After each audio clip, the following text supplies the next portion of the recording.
Welcome back to Empty Graves TV.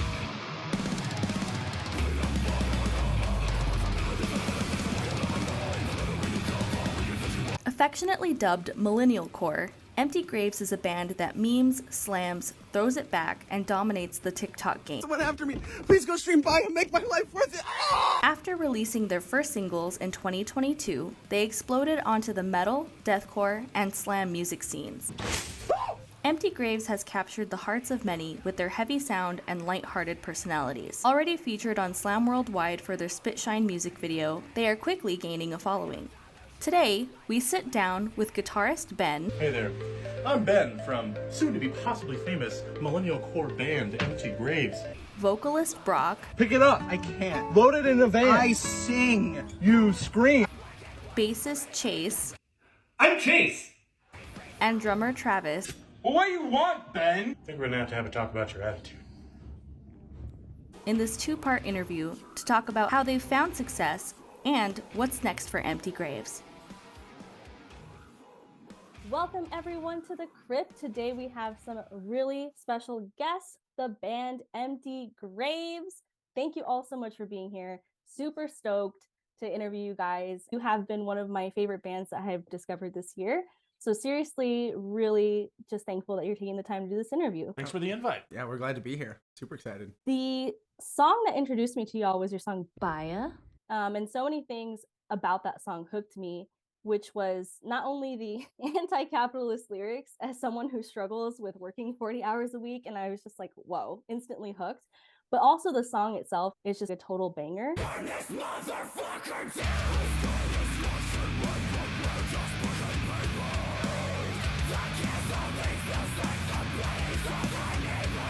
What inspired those lyrics and what were you thinking about as you were writing them? Honestly, I think I was just kind of honed in on the feeling that I think everybody has right now, that the world is ending. There's just that overwhelming feeling of like everybody's kind of getting up and going to work and going through life as normal. But then, you know, you watch the news and there's, you know, climate is going crazy and the economy is all wild. And again, you just get up and go to work every day. The instrumentals that Ben provided just gave a pretty good aggressive approach for me to come at that, you know, with a little bit of anger. Definitely relatable. And there's a story for how this song was written, right? It had to be a quick turnaround. Can you share that story with us? Yeah. Well, I mean, I guess it kind of started with Ben. We pretty early on, we hadn't even played a show yet. We had 5 songs ready, had a show offer, but we wanted one more song to get a full rounded, you know, 25, 30-minute set. And we were kind of panicking on whether we were going to be able to get that done in time. We had some ideas working and nothing was coming together. And then I remember waking up like the next morning after having a meeting about it, and Ben had sent a demo into the group chat, and it was, I mean, effectively Baya, as everybody knows it now. And we all loved it, and you know, it was amply titled Ben is a Hero was the demo name, and eventually we just loved that title and we kept calling it that, so we decided just to shorten it into Baya. Also, small fun side note, I wasn't even the guitar player of the band at the time. Oh yeah. They were taking forever and I was just tracking this one idea, and by the time they even got over, it was like completely done. So just an added thing. That's why it kind of sounds completely different than Pound of Flesh or Four Winds, which were like our previous release singles. Mm-hmm. Like a complete tonal different change. Wait a minute. So what were you in the band at the time then? So I was the bass player of the band originally. What? So this, like, there was like a mix-up when the song was being written. Yeah, I wrote maybe like 75% of Pound of Flesh and Four Winds, but the previous guitar player wasn't quite as good. So there was nothing like super out of the ordinary. It was more or less just like pretty traditional early 2000s slam music. That's why when I wrote this, it was definitely a lot more like 100% me this time. So it's definitely got a way different feel than the other two. And then I just became the guitar player anyway, and that's where, you know, Witch Hunt, Baya, everything other than those 2 singles was me after that. Ben enjoyed playing bass, and then he wrote that song, and he sealed his own fate there. he let it out of the bag, so... Yeah. I know if I can take much more.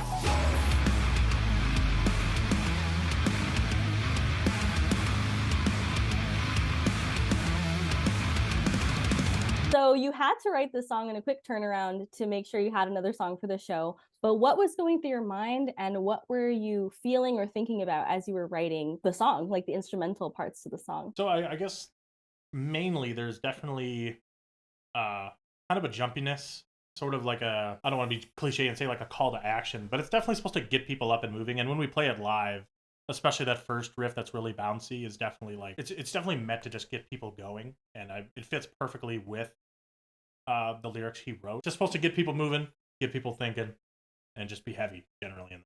How does this resonate with the rest of you all? Oh, you don't have to do that.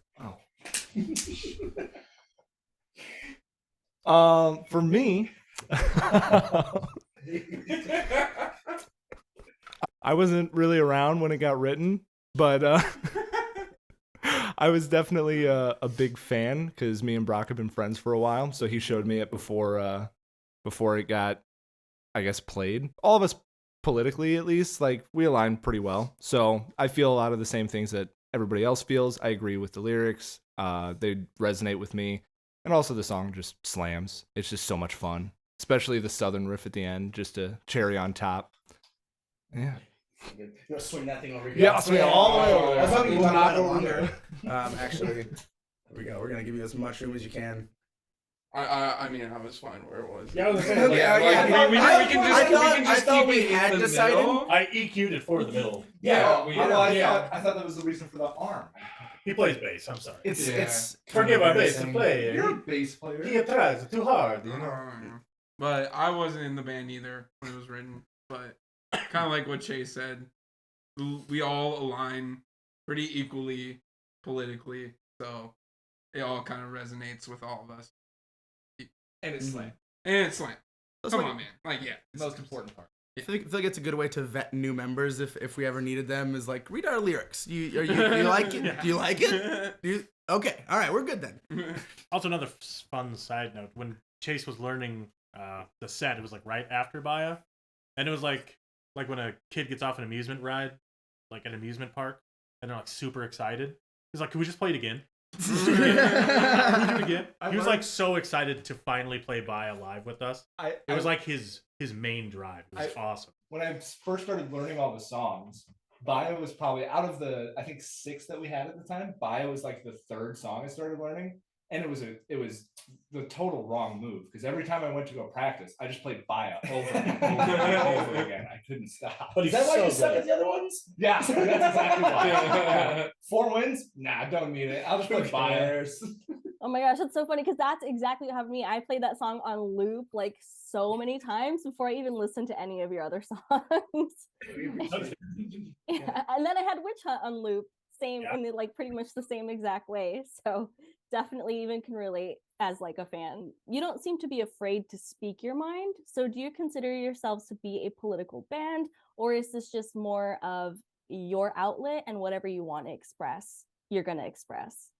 It seems like with every single we release, people think we're a different type of band. And I'm okay with kind of rolling with that. It seems pretty fun. When we released Witch Hunt, I'm sure we'll talk about it a little more later, but there is essentially like a couple perspectives in that song of like different characters. And one of them, a big perspective, are these like Puritan Christian murderers, essentially.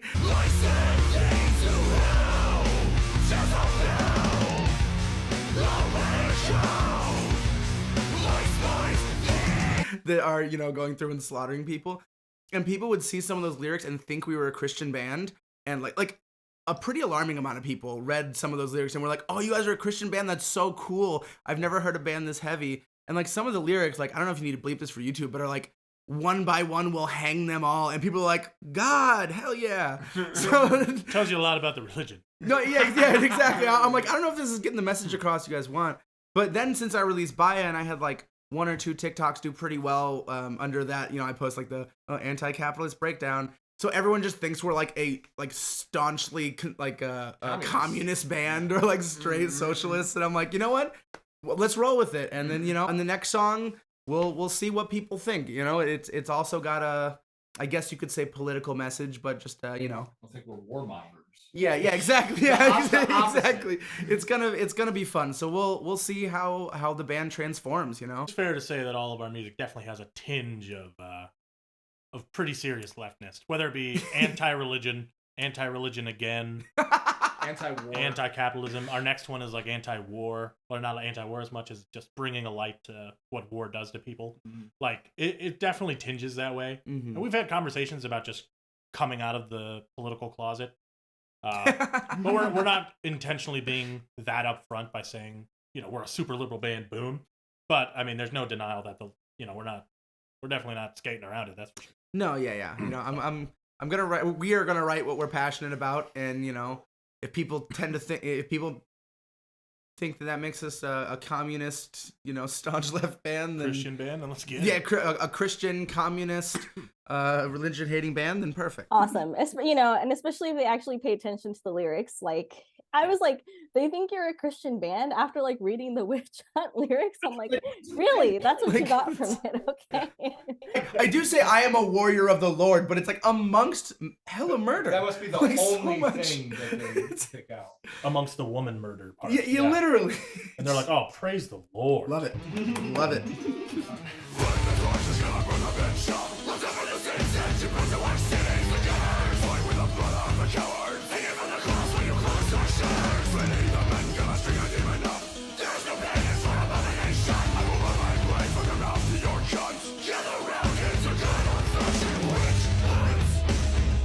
So actually that segues perfectly into the next question. So speaking of Witch Hunt, as you mentioned, this song is written from multiple perspectives. So can you talk more about what those perspectives are?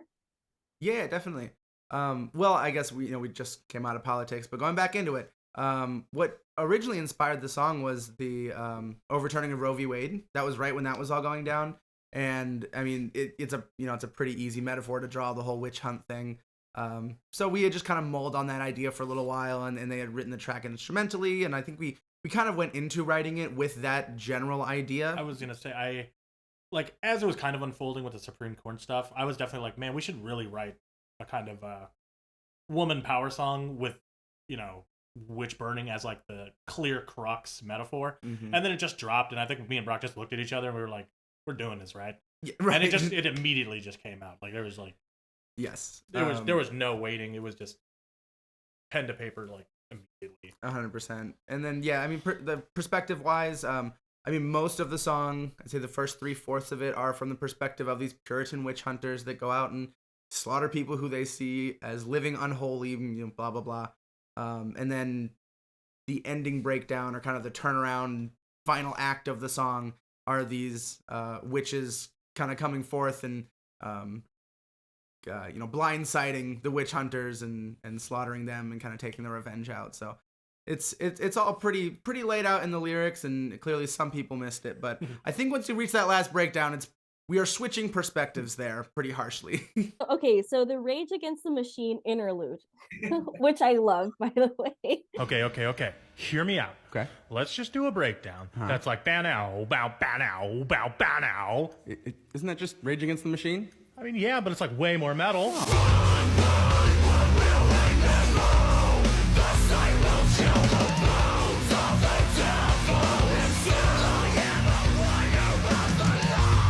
Is that how the original conversation went when you were coming up with that part? And then did you basically recreate an organic conversation, or was that like a creative piece that you added later? That's a great question.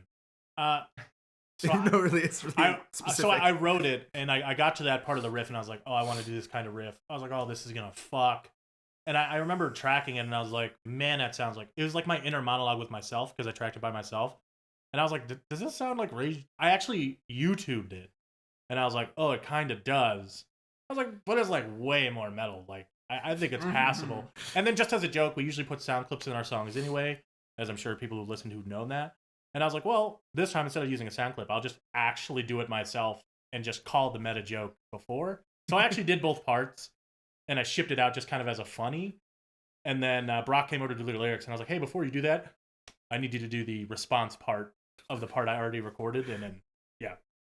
So, but it was definitely my inner monologue as I was writing it. Actually, I hope we can find the original audio of just Ben having me. it's just Ben talking to himself. Yeah. It's perfect. Definitely the part that people are like, "Oh, that part's so fucking hilarious." People so good." reenact it live when we Yes. play it. Like people will reenact it with their buddies, like as we're doing it.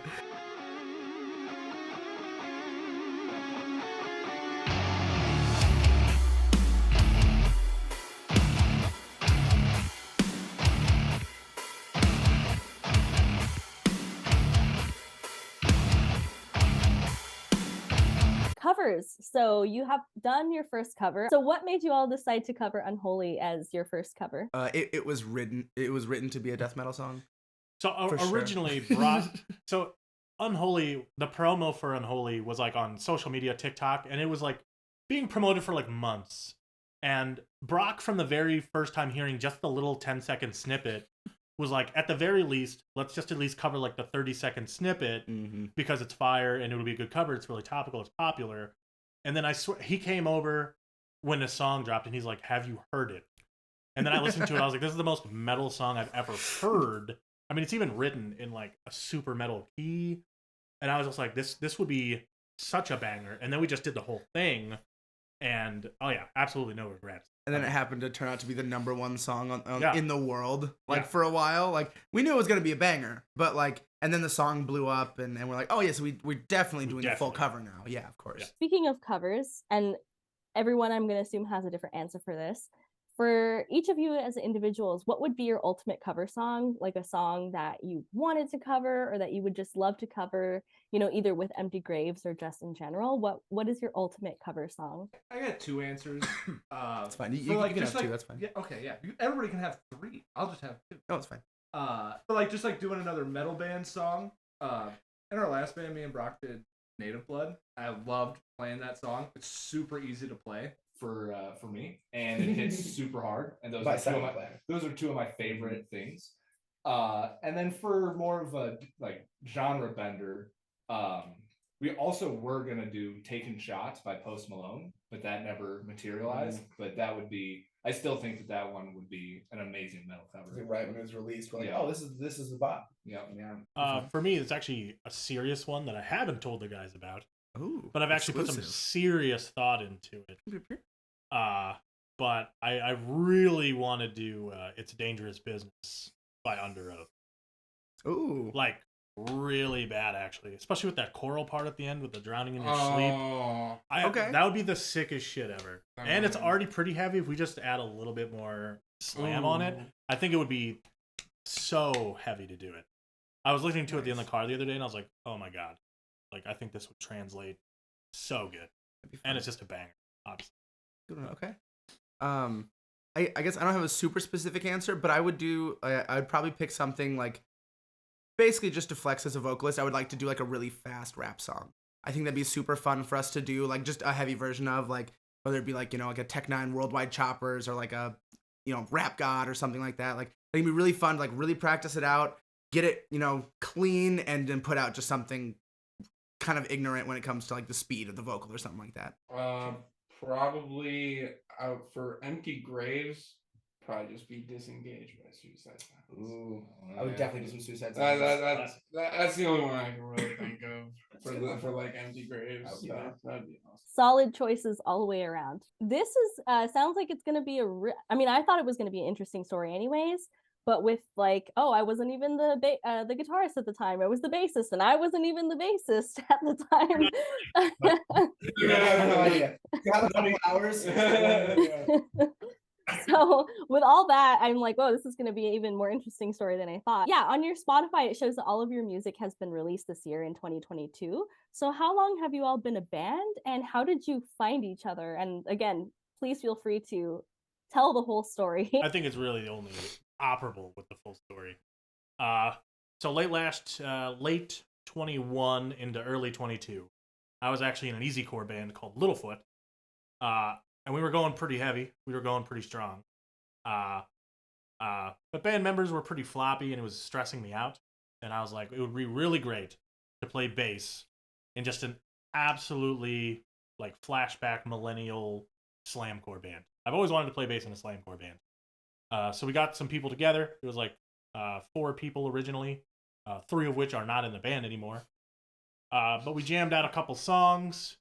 lost a drummer, lost a vocalist, brung in a new drummer, brung in a new vocalist, lost the drummer and the vocalist, went on a hiatus for like a month, and then I started writing more of the stuff for our live tracks, which would now be our live tracks. Then we get a drummer, and I've been trying to get Brock into a project for the last 8 years. It has not. It's since like 2015 or 16. Someone told me about him. He was in a band called Citadel. They were kind of dwindling out at that time. They were all doing different stuff.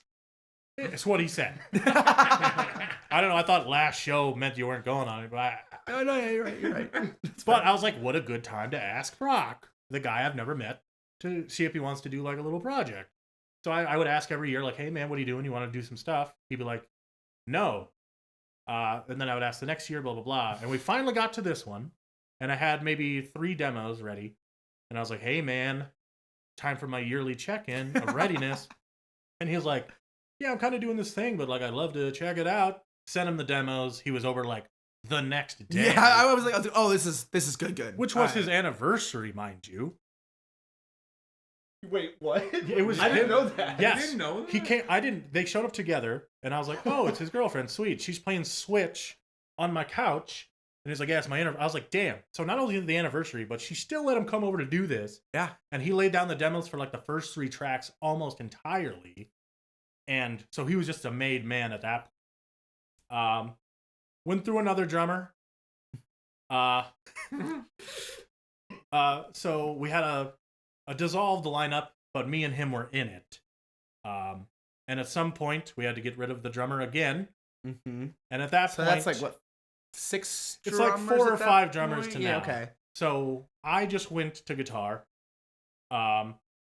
We did have... Because we lost our guitar. we moved our guitar right. player to drums. I just moved from bass to guitar. We had no bass, so we were just using live tracks. Enter Chase. Yeah, and then I was like, oh, hey, I know a guy. Because Chase and I used to be in a band called Citadel together. So I hit Chase up, and I mean, well, actually, what had happened was no, actually, you go ahead. I'll let you take it. Well, so I knew he had joined a new project. They just released 4 Winds. I thought it was pretty good. I went out to a show, and they absolutely blew me away.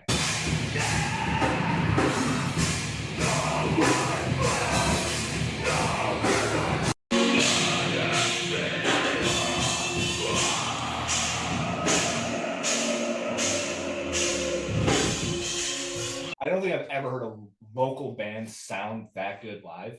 And after the show, I was like, bro, Brock, like either you guys need to get a second guitarist so that I can come in and play bass, or like we need to do, because we had a side project before, and I was like, we need to do that. Like one of those things has to happen. He shot his shot. Yeah. I remember I made it my mission to get you in after that point. Yeah. He came after me and was like, is there, what about like another guitar? And then you could do that. And then we like find a bass player. Where are we gonna find one of those? If you even like bass, I mean, really. So yeah. Then I talked to him. He said he was gonna talk to Ben. They shot it down almost immediately. And I was like, whatever, I don't care. I'm still gonna like, because once we started Citadel like 7 years ago. We were banned for like a year. We broke up. I stopped playing bass entirely, lost all motivation. Saw them play, regained the motivation, started playing again. So I was like, whatever, I'll just keep playing bass. I'll find something. I ended up getting super, super sick. I was like in bed for 4 days. I could not move. I like roll over to a message from Brock, and he says, hey, I got you into Empty Graves. Here's all the stuff you need to buy. Here's all of our tracks. You need to learn them ASAP. And I was just like reaching over, just like, yeah, I'll get those done ASAP. And like, you have a week. Yeah. I was like, this is the worst time, but like, I am so in. And Ben moved over to his home in guitar. Mm-hmm. The guitarist moved to drums. I came in and learned how to play the songs, and then more stuff happened. I say we went on as that for a while, and then I never played a show with the that drummer. Oh, really? Yeah. Okay, so almost practice with him. Okay, so almost immediately after that, we lost another drummer. So then we went on for what 2 months, if not longer, with playing backtrack drums. We had a fill-in, a really diehard fan. Oh yeah, who came through clutch for a couple shows we had planned. Oh me. He gave us, I love him. Shout out Reese. Shout out Reese. He gave us some great shows, a few to get us back on our feet until we could program our drums. And you know, it's not a permanent fix, but I think we did pretty good with them. And we were definitely just avidly looking for a drummer at that point. And then we got Travis. I see. Yeah, literally, mine's very boring compared to all. I almost died. Yeah, like literally, mine's super boring. It's just like I heard they were looking for a drummer, and I listened to the music right then and there. Fucking loved Witch Hunt, and then I was just like, all right, I'm down.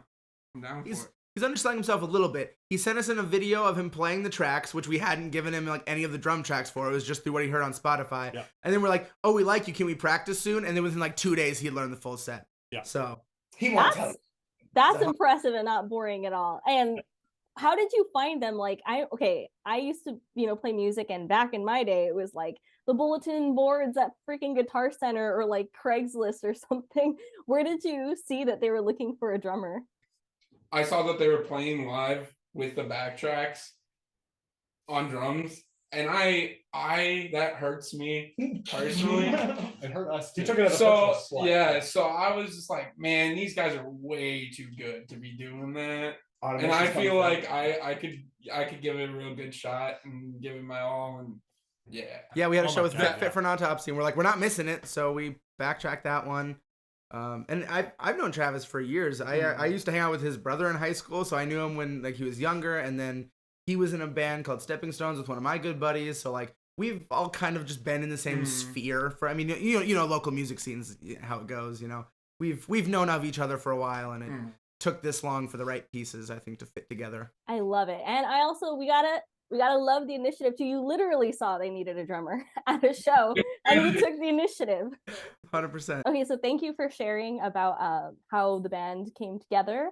Individually, how long have you all been playing, and like what got you started on, I guess the instrument that you're playing in the band, but also just like music in general, if it was a different instrument. So I started playing bass when Brock's band needed a bassist. And then when that band was no more, I stopped playing bass. And then Brock's band needed a bassist again, so I started playing bass again. So collectively, like 2 years on bass. Active, 2 years active. He only plays every month on the weekend. It's not enough to really pay the bills, but he goes what his country calls. Which is me, apparently. I'm his country. I play music with Brock and nobody else.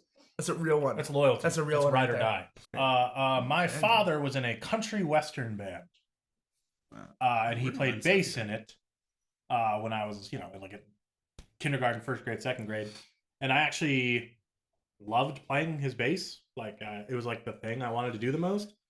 And then once I was around like 5 or 6 years old, I was watching Back to the Future, and no cap, 100 fam. That Marty McFly, Johnny Be Good thing was like, that's it. The rest of my life, shitty job, so I can do that. That was it. I was like, I'm just gonna switch to that. Wow, awesome. So guitar had kind of already become your main before you became the bassist in Empty Graves? Oh yeah, okay, so more realistically, my entire family plays music. My older brother plays pretty much every brass instrument. My middle brother plays drums and woodwinds. I played tuba, lower brass, trombone, bagpipes, bass, guitar. I play piano. Like, we're just all over the place. But mainly, my main squeeze, per se, was always guitar. That was the thing I just usually played. And then at the same time, I played bass as well. I played it in musicals, local productions of Grease, high school choir things I got commissioned to do. In college, I was in college for bebop, bass, and piano, not guitar. So I play bass as much as I play guitar, but those are definitely my mains.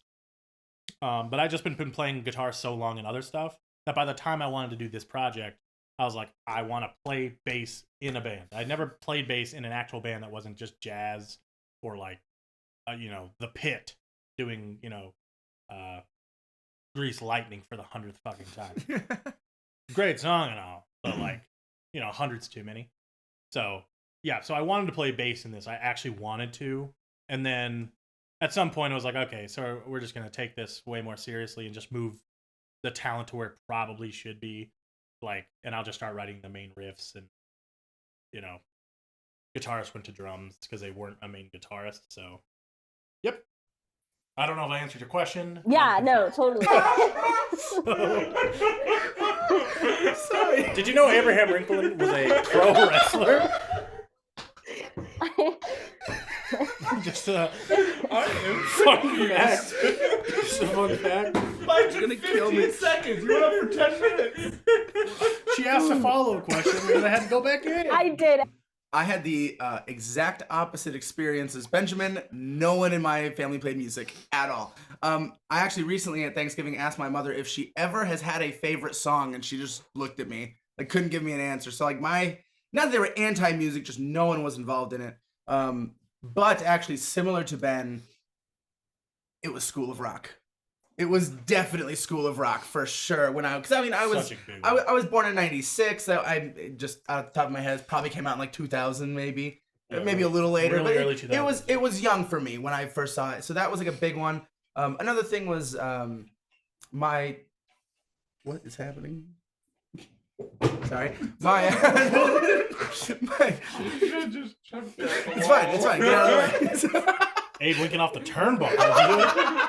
Yeet. Anyway, so although my dad didn't play music, he really liked music, I guess. He always lived farther away, so when we would take the long drives, we would just listen to tons of music.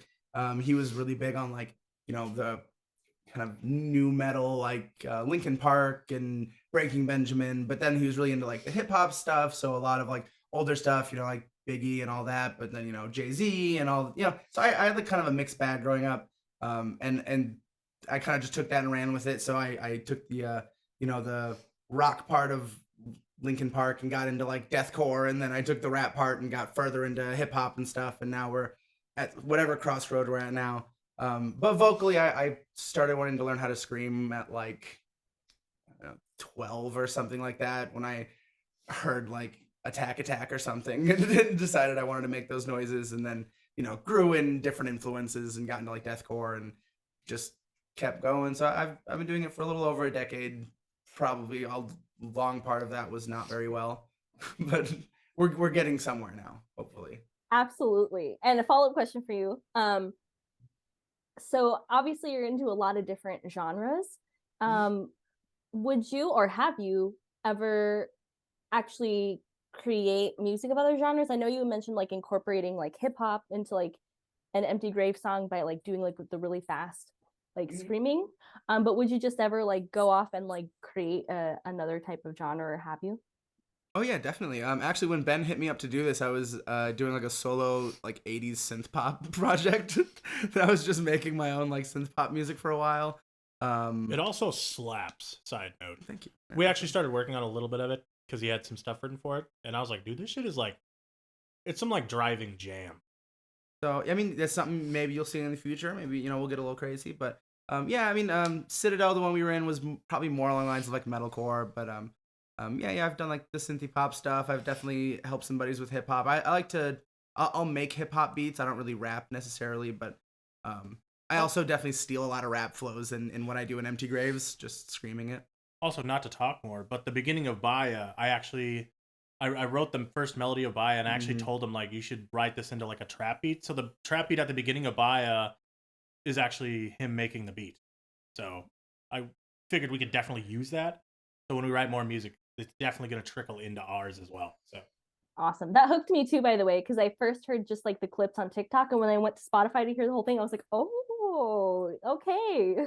Yep, the trap was definitely a good idea. Oh man. I started with piano because everyone told me when I started that if I was to be a drummer, I had to start with piano. And that was about when I was in like 4th grade. About a year of that, and then started playing drums, and then basically 4 years. Took 4 years, got better, and then after that, just started playing in bands through high school on. Just music's the passion, you know. My mom is an orchestra teacher, so, and my dad just like loves music. So That's awesome. And so I've never heard that if you want to play drums, you should yeah, play piano. it's like more of like a school band kind of thing. So like, I had to learn the bells. In 5th grade, I would walk to school and I'd have my little bell kit and everything growing up because I was like, oh man, I want to play drums, and they said I had to learn bells first. So. Oh, so that was like in the school yeah, band. look at where it got me. I learn bells. Don't kids. really know that much about piano and bells anymore. So or that's drums, great. but you know, we're here and we're rocking it. We're rocking it.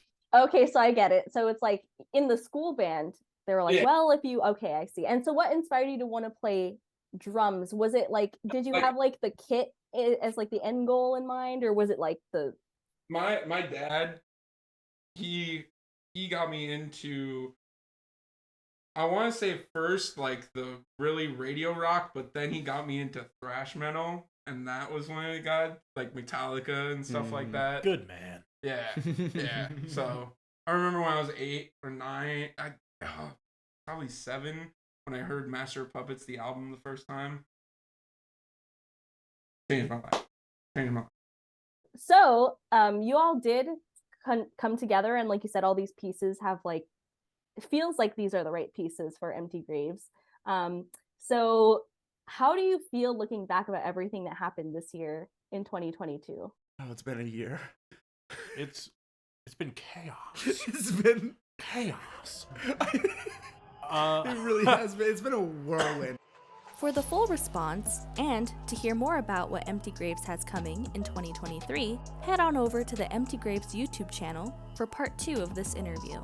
These guys really are as fun and kind as they seem, and it was an honor to interview Empty Graves. Links to all social media and streaming services in the description below. Remember to take care of yourselves because it is the most important thing. Thank you for watching, and see you in the next video.